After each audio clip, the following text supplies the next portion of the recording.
Today is a big day. आज हमारे साथ ना एक्टिंग रॉयल्टी है। क्या होता है ना, व्हेनेवर हम लोग कोशिश करते हैं परफॉर्मेंस देने के लिए, तो कुछ ऐसे किरदार सामने आते हैं जो सालों से, जनरेशन से, बस आपको पता है कि जब ये परफॉर्मेंस देते हैं, शुरुआत में villain, later on comedy of course. सोचो, इनके ऐसे परफॉर्मेंसेज हैं जो डिजिटल मीम्स को भी तोड़ गए। और ये इम्पॉसिबल है, मतलब कि एक एक सीक्वेंस अगर मीम्स को तोड़ सकता है आज की डेट में, it has really stood the test of time. So normally I would start with introducing the lady first, लेकिन आज Paresh sir, thank you so much हमें ज्वाइन करने के लिए। Thank you so much. और साथ में एक ऐसी लेडी जिनको भी मैं 15 साल से जानता हूँ, क्योंकि हम उस समय ऐसा होता था, वो उस सेट पे काम कर रही होती थी, हम इस सेट पे काम कर रहे होते थे। सुपर टैलेंटेड, सुपर टैलेंटेड मतलब क्या है कि कई बार बहुत कम मौके मिल जाते हैं अपने टैलेंट को दिखाने के लिए। आज थैंकफुली इतने साधन हैं दिखाने के लिए, तो ऑनलाइन हो, रीजनल सिनेमा हो, हिंदी सिनेमा हो, सब जगह हो। Mansi, thank you so much मुझे ज्वाइन करने के लिए। Thank you so much, Salil. But it's true, you are holding your own with Paresh sir, which is a very big deal. Will talk about that later. लेकिन sir, मैंने जो आज बात बोली, रेलिवेंट रहना आज की डेट पे इतना मुश्किल है। और आपकी कोई भी पिक्चर पकड़ लो, चाहे वो ओ माई गॉड हो, जो हमारी करंट जनरेशन, जिसको भी 10 साल हो गए हैं, मतलब कैन यू इमेजिन। बिल्कुल। और उससे पहले अगर हेरा फेरी पकड़ लो, जिस अगर 20 साल से पहले नहीं जाना चाहते लोग, जो हमारी ऑडियंस, बच्चे जो देख रहे होते कई बार, फिर भी रेलिवेंट हैं मीम्स के दौरान। आप कई बार शॉक्ड हो जाते हैं कि कितना, मतलब जनरेशनल गैप को पार कर जाते हैं आपके सारे परफॉर्मेंसेस। हाँ, इतनी बड़ी शेल्फ लाइफ यार, माने ये थोड़ा डर भी लगता है। अच्छा। और प्लेजेंट सरप्राइज होते हैं यार कि, और तो साथ में थोड़ा डर ये भी लगता है कि क्या हम अभी जो परफॉर्मेंस देंगे उसकी शेल्फ लाइफ कितनी होगी, वो भी एक थोड़ा रहता है। बट एक सबसे क्रेजी पार्ट ये रहती है, मुझे लगता है कि द कॉमेडिक एलिमेंट जो टाइमिंग के लोग बात करते हैं, there is, it's almost like आज भी आपको एक एक स्टैंडर्ड माना जाता है। वहाँ से जब आप खुद लोगों को परफॉर्म करते हुए देखते हो, तो अंदर एक एक्टर को पता होता है ना, he is not doing a good job, अगर दूसरी तरफ देख रहे होते हैं। For example, how do you handle that part? Because एक अच्छा परफॉर्मर होता है, जैसे क्रिकेट की बात कर ले, अगर सचिन तेंदुलकर अच्छा परफॉर्म नहीं कर रहे थे तो बात अलग थी, लेकिन जब वो अच्छा परफॉर्म करते थे, बाकी 10 लोग अच्छा परफॉर्म नहीं करते थे, he used to feel very out of place. तभी कप्तानी उन्होंने छोड़ दी थी 97 में। तो आप कैसे हैंडल करते हो, जैसे you are the standard for so much performance oriented role? नहीं, मैं एक बात, दूसरी बात ये कहूँगा कि कभी कभी क्या होता है कि when you act in front of a very good actor, तो उसको रिएक्ट करते करते आपका परफॉर्मेंस कब निकलता है आपको पता भी नहीं चलता। That is number one. Number two, हमको स्टेज के ऊपर ये सिखाया जाता है कि चलिए 2 एक्टर है और उसको इसी सुर में आपको क्यू देनी है। वो नहीं देगा तो डोंट डिपेंड ऑन दैट सुर, आपको अपना सुर तो लेके ही आना है। Correct. तो एक इंडिपेंडेंटली भी आपको करना है। और स्टेज के ऊपर तो कर सकते हैं, फिल्म के अंदर डायरेक्टर वो संभाल लेगा यार, वो रीटेक हो जाएगा, कुछ भी करके संभाल लेगा। You know, Mansi, you have held your own in so many performances.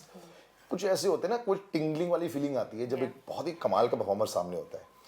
अब जब डियर फादर का जो ट्रेलर है उसकी तो बात बाद में करेंगे, but it's such a natural, ये नए ज़माने के जो परफॉर्मेंसेज है, थैंकफुली लास्ट 10 ईयर से 8-9 ईयर से जो आया है, do you get that tingling feeling जब परेश सर सामने थे? Of course. But you know, this I must say, and I haven't even said this to Paresh sir. तो पहले दिन जब, of course, it's Paresh Rawal in front of you and you have to do this intense fight with him, you know, because it's that kind of an equation that I have as his daughter-in-law in the film. तो ऐसा लग रहा था कि how will I, you know, कैसे होगा? But on set, he is not Paresh Rawal, the Paresh Rawal. He is an actor. And that's how he works. And because he is, you know, he's a thespian in theatre on stage. Correct. His training is that. So for him, it's not about that I am the bigger star or whatever. It's just about whether the scene is working out the way it should.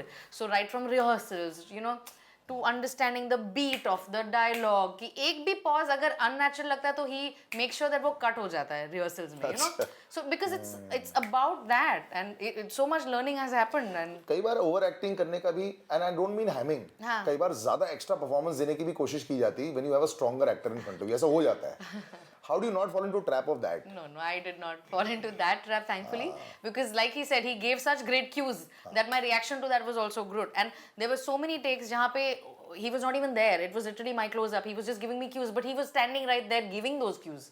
And I think that was, you know, he didn't have to do that, but he was doing that. So it just has helped me enhance my performance in front of him, and all the confrontations that we have, they've turned out. बहुत जबरदस्त. But of course this is like a brilliant performance oriented role also Paresh sir के लिए. मतलब कि दो पहलू मिल जाते हैं. If you've seen the trailer, you understand. It's a very simple. By the time this interview comes out, also the film will be upon us. एक अवतार मर जाता है, दूसरा अवतार एज अ कॉप आते हैं. So that's an interesting part. At least that's what's there in the trailer and that's beautiful. लेकिन आपने एक लाइन दी थी एक इंटरव्यू में, सर इसको फिल्म के स्क्रीन प्ले में बनाना फ्रॉम अ प्ले कई बार बड़ा मुश्किल हो जाता है, वो कन्विंसिंग होना बहुत मुश्किल होता है. तो आप इतना जो थिएटर कर चुके हैं और writing even in your head इतना आसान होगा, ये मुश्किलात क्यों आती है? Why is it tougher? Because you are depending on words and dialogues on stage. यहाँ पे आपको स्क्रीन प्ले है. मैंने जो आपने बोला कि मैं अभी जूहू पे गया था, वहाँ ने भेलपुरी खाई. मैंने स्टेज पे बोल सकते मैं जूहू से भेलपुरी खा के आ रहा हूँ, but here you are getting a scope कि भैया आप जूहू दिखा सकते हो. Correct. वहाँ क्या वो तो दिखा सकते हो. तो मैं बहुत मोटा मोटा एग्जाम्पल दे रहा हूँ. बट एक सबसे बड़ी तकलीफ वही होती है स्टेज से जब फिल्म में ढालते हैं तब. अच्छा, दूसरी बात ये भी है कि मैं ये मानता हूँ और ये होना भी चाहिए, थोड़ी बहुत उसकी जो थिएट्रिकलिटी है, आई मीन जो थोड़ा आपको नाटक जैसा लगना भी चाहिए. तीसरी बात, ये भी कोई पाप नहीं है कि अगर आपको लगे कि यार एक ही कमरे में है, जैसे कार्नेज फिल्म आपने देखी होगी रोमन पोलांस्की की, एक ही कमरे में 4 लोग बात कर रहे हैं. चौथी बात मैं कहूँ आपको उसको सपोर्ट करने के लिए, व्हेन यू सी कि भैया 70 mm, भैया टोपी वाला थिएटर में 70 mm में शोले लगी है और पार्ला में सन सिटी में 35 mm में शोले लगी है. वो जो शोले देखने आदमी जाता है उसको 10 सेकंड के लिए 70 mm है. जैसे पहला कैरेक्टर सामने, then you are with the character, correct. Then you forget 70 mm है कि 35 mm है. तो you are with the character, you are with the story, और फिर क्या होता है उसके साथ आप जाते हैं. तो अब भूल जाते ये कमरा है, ये बाथरूम है, ये क्यूबिकल है कि कबर्ड के अंदर बैठ के कर रहा है.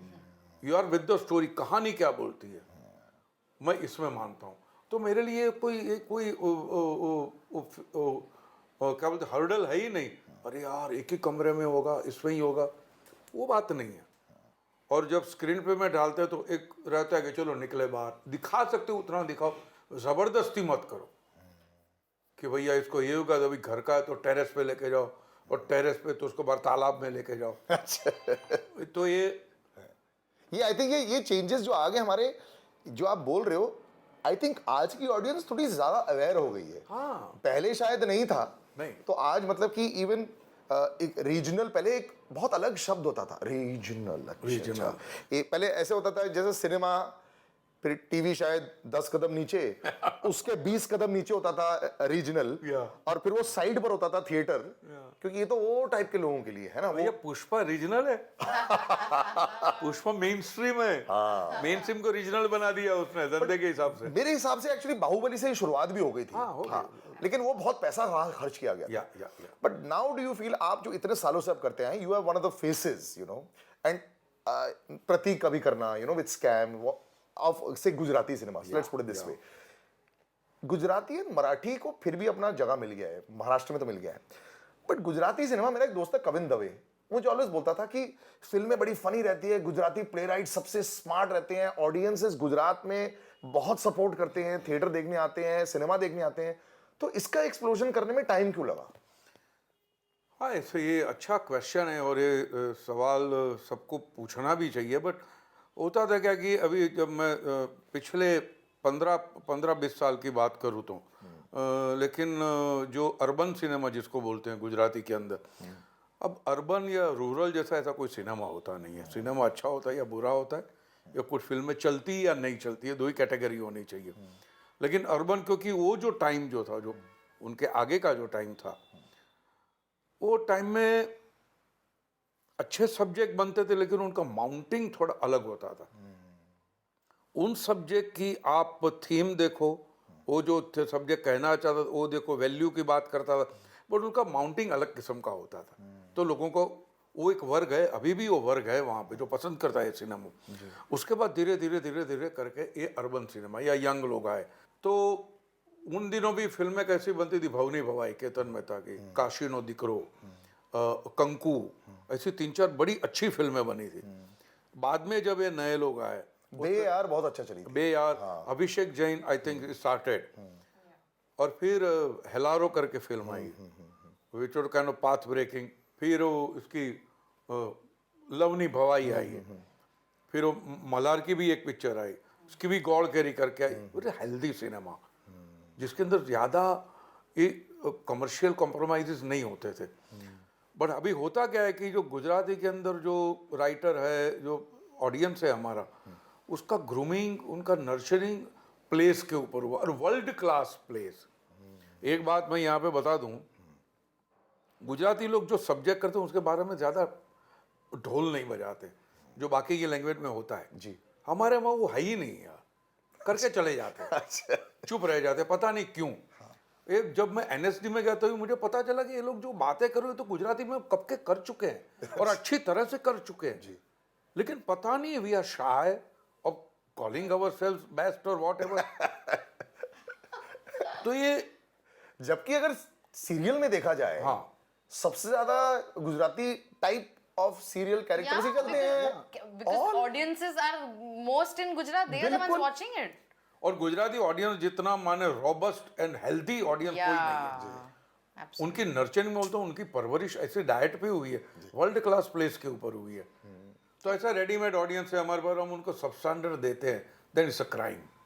Give them something good and they lap it up.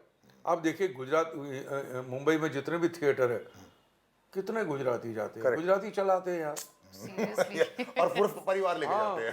Actually. पृथ्वी के अंदर जाओ तो आप कभी any given time you will find some 30 to 40% Gujarati Any watching the language. play। Yeah. कोई भी Any language. language, whatever the language. Actually इस trailer की भी मैं ये दाद देना चाहूँगा, मैं इसको पैसिवली भी जब सुन रहा था विदाउट अंडरस्टैंडिंग गुजराती पूरा, फिर भी मेरे को बहुत सेंस आ रहा था थिएटर ये इस ट्रेलर का।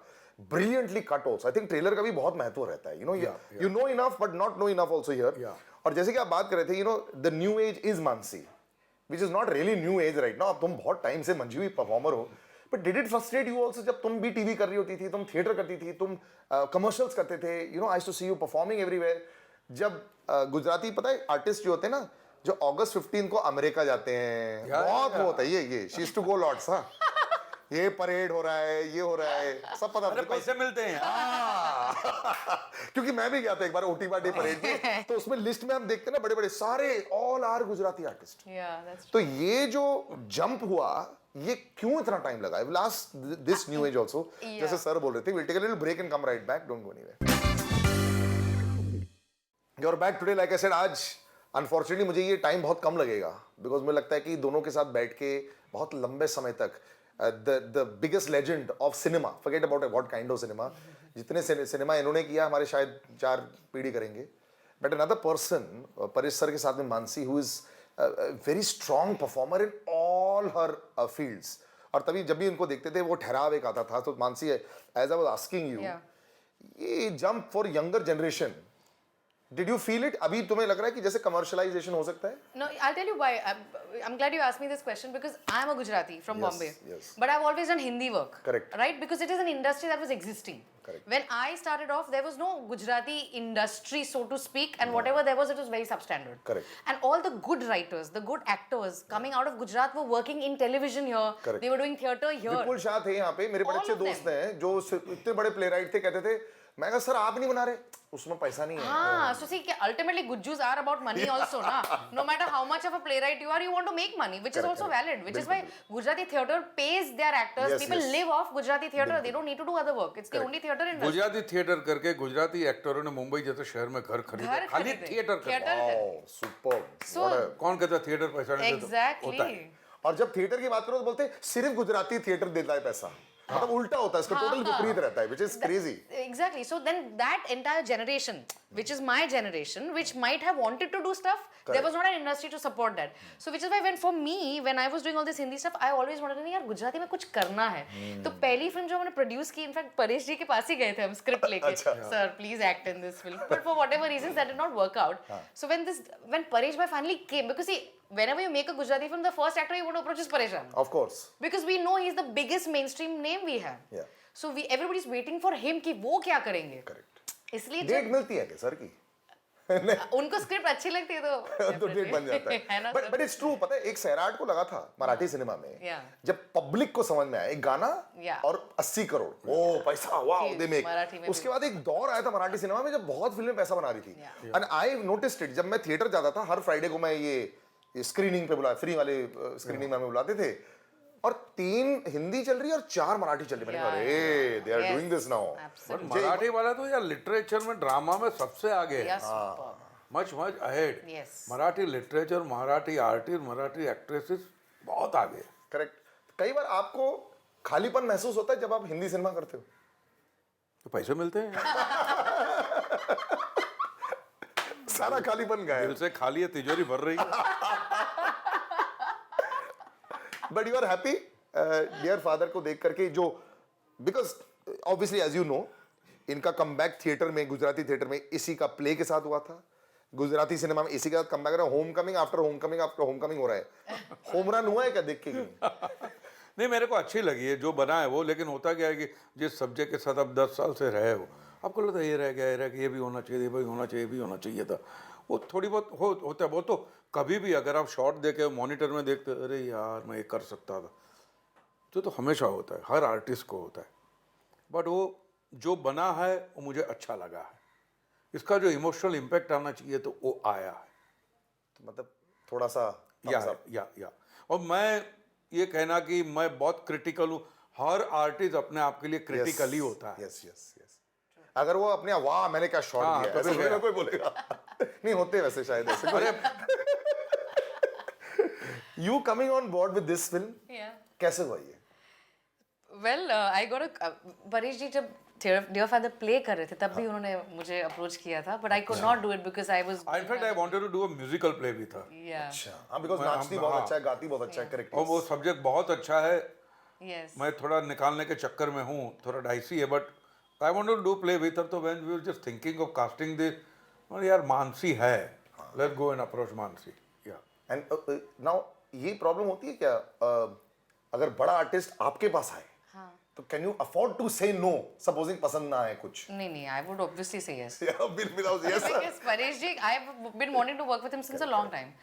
So the minute I got that call, I said, of course, I'm on board. Whatever it is, I will be there. So. but then now that you've seen it are you even more happy that you've done it ऐसा होता है because क्या होता है ना कई बार खरे नहीं उतरती है सारे एक्सपेक्टेशंस के Yeah, लिए no. But I as a layman also when I saw it I said यार ये तो बहुत कमाल की लग रही मुझे नहीं it is turned out. See, when you're making a product only, आपको पता चल जाता है that it's going in the right direction. Like, you get it. It's falling into place the way it should, and that's what happened. In fact, I remember the last day of shoot, Paresh ji and all of us were sitting, and he said that I feel so satisfied that the film has turned out better than the play in so many ways, and that for him to say that was a great thing बहुत because बड़ी चीज़ है, he's been the one closest to the script. Correct So yes, I'm so proud that I got this opportunity. Do you see next 3-4 years में जिस तरह पिछले 3 साल ने मतलब 180 डिग्री टर्न करवा दिया सिनेमा का अब जो बड़ी फिल्में हैं वो बड़ी नहीं मानी जा रही हैं जो सपोजिट स्टार्स का जो कलेक्शंस हैं वो नहीं आ रहे हैं स्ट्रेस मैंने जितना बड़े आर्टिस्ट में देखा है पिछले 2 सालों में मैंने लाइफ में said it. I have seen they are stressed और वो अब it's such a heartening comment है। पर सच है and it's true because Yeah. Now before signing they are not looking at how much Yeah. They are saying अच्छा is this going to work और 4 लोगों से पूछ रहे हैं that is beyond their family या तो ये आपको लगता है कि ये चलेगा या यू थिंक ये दिस इज जबरदस्त है यार, ये जो अभी टाइम चेंज हुआ है ना जबरदस्त है। अभी कोई ये नहीं है चल निकल कितना भी पैसा ले तो निकलो, एक्टिंग कर बेटा, एक्टिंग नहीं किया तो उठा के फेंक देंगे। और अभी जो एक्टिंग करता है दिव्येंदु स्टार हो जाता है, पंकज त्रिपाठी स्टार हो जाता है। So this is must be like I remember एक हम लोग बिफोर की शूटिंग करते थे फिल्मिस्तान में और अब नहीं अनफॉर्चुनेटली इरफान सर बाहर खड़े रहते थे हिमांशु सर वहां बैठते थे वो भी एक दूसरे चैनल के लिए एक शूट कर रहे होते थे मैंने कहा सर आप अरे घर चलाना है लेकिन हमारा भी टाइम आएगा और ये करीबन 15 साल पहले की बात थी do you think now it's not revenge but एक वो बहुत बड़ी स्माइल आ गई है for all the actors and they saying बेटा तुम ना हमें आने दो ऐसा हुआ है क्या या नहीं एक बात मैं बताऊँ वो कभी क्या होता है कोई भी थिएटर का sensible artist when he walks into उसको लगता है यार उसको तो सेंसिबल स्टफ ही करना है लेकिन करना पड़ता है घर चलाना है वॉट एवर और जब ऐसा टाइम आता ये आया है, अब आया है ऊँट पहाड़ के नीचे। तो ये होता है, सबको खुशी होती है। एंड इनफैक्ट देखा जाए तो सच सेफ सीन है या कि जो क्रिएटिव आदमी उसको आज नहीं तो कल मैं दिखा सकूंगा। OTT ने एक्चुअली ये बड़ा चेंज किया है and it has given confidence. अब जैसे कि Mansi is like sir also, like lot of things thought process आता है। Now I know so many actors want to be producers because वो चाहते हैं प्रोड्यूस करना, वो कर सकते और उनको शायद ये मोनोपोली जो स्क्रीन्स की थी उससे फाइट करने की जरूरत नहीं पड़ेगी, so they can come out. So do you feel in regional cinema also lots of brilliant content Yes. will come out on screen? Absolutely. It's just. और ब्रिलियंट कंटेंट आने का सॉरी ब्रिलियंट होने की दूसरी बात ये है जो ब्लेसिंग इन डिस्गाइज हुआ है। पहले क्या होता था कि जाते थे कोई भी फॉरेन की फिल्म उठा के कोरियन बहुत दिखाया जाता था सर हमें। एक कर लो एक कर लो एक कर लो। अभी हुआ क्या, वहाँ की कंपनियां ने यहाँ पे लीगल ऑफिसेज खोल दिए। Wow.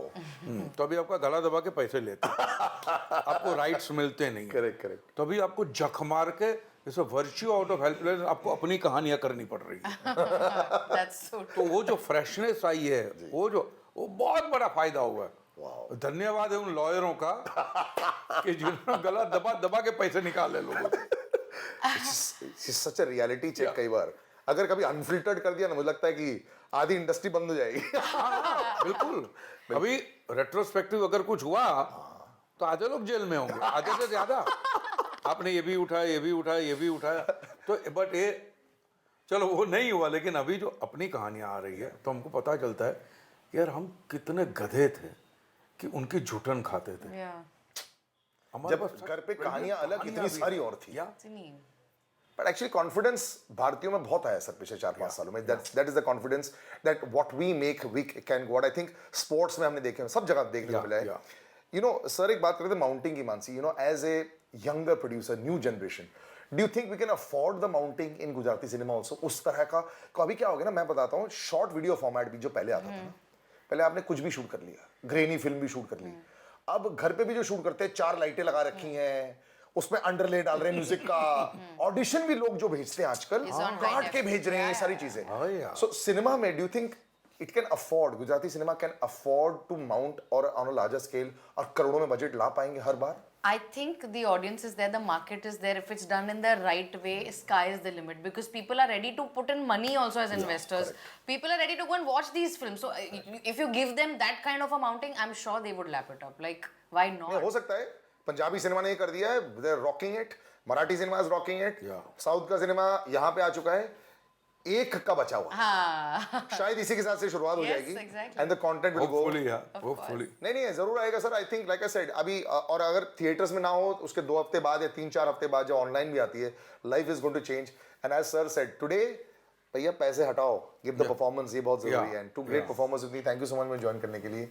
Dear father it is, अगर आपने अभी तक ट्रेलर नहीं देखा उसका, वो ट्रेलर देखकर आपको समझ में आ जाएगा कि भैया क्या क्या है, हर एक परफॉर्मर इतना कुछ परफॉर्म भी कर रहा है। एंड डोंट ट्राई एंड सी कि भैया प्ले राइट और वो थिएटर में क्या उसकी स्क्रिप्ट है, जैसे हम करते हैं ना कई बार, लेट मी गो एंड सी 10 साल पहले कैसे बनी थी। No, just go watch the film, that's all you need. Thank you so much. Sorry 4th March को आ रही है जी। What the film in theatre, OTT पे नहीं आएगी, इन थिएटर। अच्छा ठीक, please Super. 4th March. Done.